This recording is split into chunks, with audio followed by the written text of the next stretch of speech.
کے سردار کی زندگی ہمارے لیے آئیڈیل اور نمونہ ہے، اسی طریقے سے حضور غوث پاک رضی اللہ تعالیٰ عنہ کی زندگی بھی ہمارے لیے آئیڈیل اور نمونہ ہے۔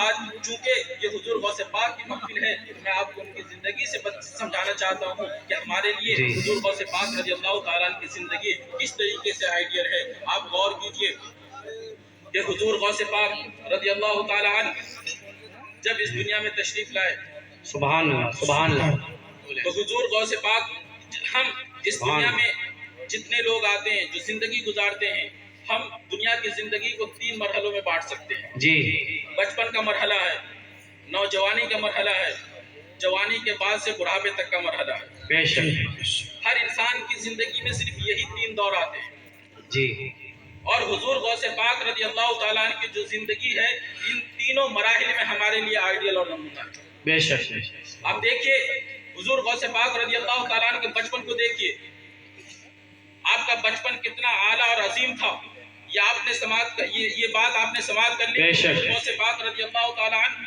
مادرزاد ولی تھے، بے شک۔ اللہ تبارک و تعالیٰ نے آپ کو ولی بنا کر کے اس دنیا میں بھیجا، سبحان اللہ، یہ آپ کا مقام تھا۔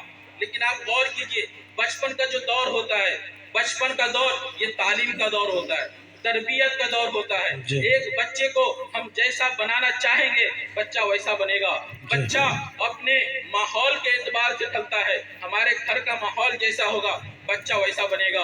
اس کو آج کے دور سے مشاہدہ کیجئے، آج سوشل میڈیا کا دور ہے، آپ بچے کو دیکھیں گے کہ بچہ آپ کا فیس بک پہ ملے گا، بچہ آپ کا ٹویٹر پہ ملے گا اور واٹس ایپ پہ ملے گا، انسٹاگرام پہ ملے گا۔ کیوں؟ کیونکہ آج کا ماحول یہی ہے کہ آج سوشل میڈیا کا دور ہے، لوگ سوشل میڈیا سے جڑ رہے ہیں، بچے بھی سوشل میڈیا سے جڑ رہے ہیں۔ اس سے سمجھ میں آتا ہے کہ ماحول کا اثر بچے پر بہت زیادہ پڑتا ہے، اور کیوں نہ ہو کہ خود اللہ کے رسول صلی اللہ تعالیٰ علیہ وسلم کی حدیث پاک ہے، اللہ کے رسول صلی اللہ تعالیٰ علیہ وسلم نے ارشاد فرمایا کہ بچہ جب اس دنیا میں آنکھ کھولتا ہے، جب بچہ پیدا ہوتا ہے تو دین فطرت پر پیدا ہوتا ہے، اسلام کی فطرت پر پیدا ہوتا ہے، لیکن اس کے ماں باپ پھر جو چاہتے ہیں اسے بعد میں بنا دیتے ہیں۔ تو اس سے سمجھ میں آیا کہ بچہ تو پورے کاغذ کی طرح ہوتا ہے، انسان اسے جیسا چاہے ڈھال دیتا ہے۔ تو اس سے سمجھ میں آتا ہے کہ بچپن کی زندگی ہے وہ تربیت کی زندگی ہے، وہ تعلیم کی زندگی ہے،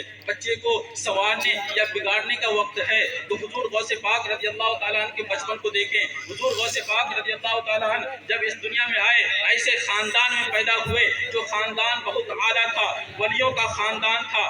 آپ کے جو والد تھے باکرامت ولی تھے، آپ کے جو نانا تھے وہ باکرامت ولی تھے، آپ کی جو پھوپھی تھی باکرامت ولیہ تھی، آپ کی جو والدہ تھی وہ باکرامت ولیہ تھی۔ آپ غور کیجئے کہ حضور غوث پاک رضی اللہ تعالیٰ عنہ کے والد کا مقام یہ تھا کہ حضور غوث پاک رضی اللہ تعالیٰ عنہ کے والد کو جنگی دوست کہا جاتا تھا۔ جنگی کا مطلب یہ جہاد فی سبیل اللہ، اللہ کی راہ میں ہمیشہ جہاد کرنے کے لیے تیار رہتے تھے۔ وہ جہاد مال کے ذریعے سے ہو، وہ جہاد علم کے ذریعے سے ہو، وہ جہاد امر بالمعروف والنہی عن المنکر کے ذریعے سے ہو، وہ جہاد جس اعتبار سے بھی ہو، چاہے جہاد بالنفس ہو، چاہے جہاد بالمال ہو، چاہے جہاد بالسیف ہو، ہر اعتبار سے وہ جہاد کرنے کے لیے تیار رہتے تھے۔ ایک مرتبہ کا واقعہ ہے کہ ایک مرتبہ کچھ لوگ شراب کا مٹکا لے کر خلیفہ وقت کے دربار میں جا رہے تھے۔ اسی وقت میں